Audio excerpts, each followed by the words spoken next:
François Saint-Rindard, né en 1957, j'ai 65 ans, je suis retraité. C'est mon 4e ouvrage.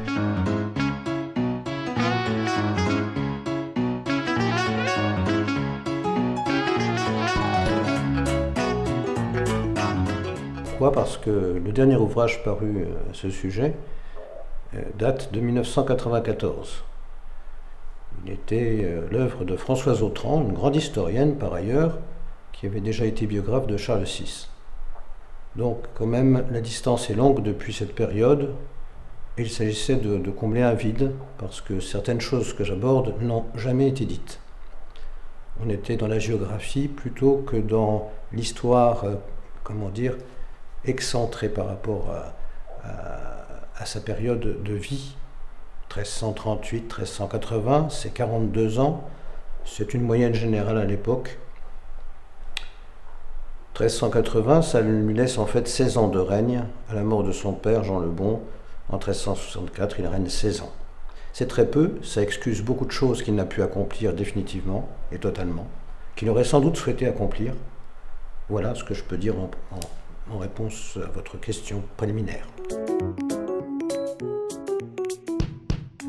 Parce que j'apporte évidemment du neuf, sinon ça n'aurait aucun intérêt. J'apporte du neuf parce que je pense qu'on a développé plutôt une hagiographie concernant Charles V, un panégyrique. Cela remonte à loin dans le temps.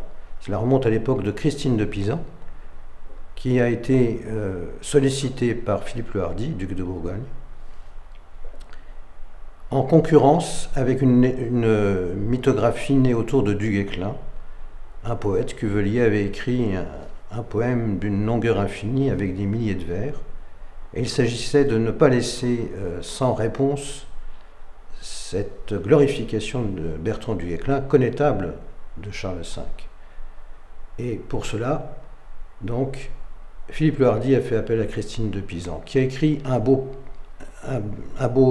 bel ouvrage, sans doute glorificateur pour Charles V, afin de dépasser cette dimension unique qui avait été accordée à Du Guesclin. Il ne s'agissait pas pour le roi de France de passer inaperçu. Et Philippe le Hardi, qui était l'un des frères qui était duc de Bourgogne et l'un des frères de Charles V, entendait tirer un peu la couverture à soi. C'était donc une œuvre de propagande. Certes, il est bien écrit, certes, c'est un contenu biographique parfait, le premier d'ailleurs dans l'histoire concernant un roi. Immédiatement après sa mort, je peux dire, je ne parlerai pas des mémoires de Joinville pour Saint-Louis, mais ça a cette dimension-là. C'est d'une grande importance, c'était une grande poétesse, Christine de Pisan, une femme, une autrice excellente, mais elle a fait là l'œuvre sûrement de propagande, voilà, sur commande.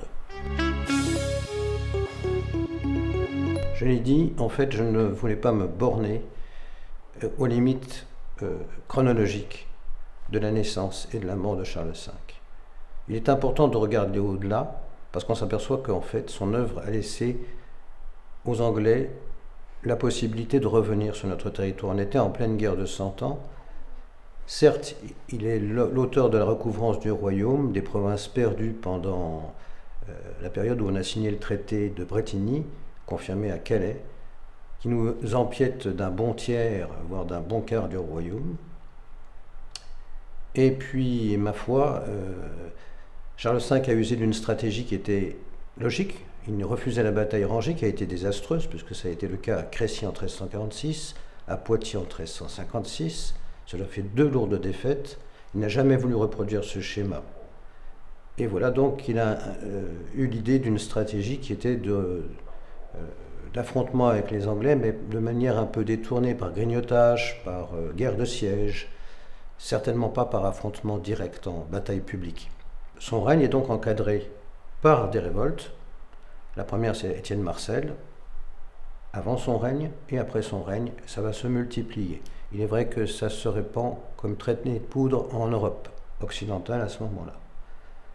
Voilà ce que je pouvais dire.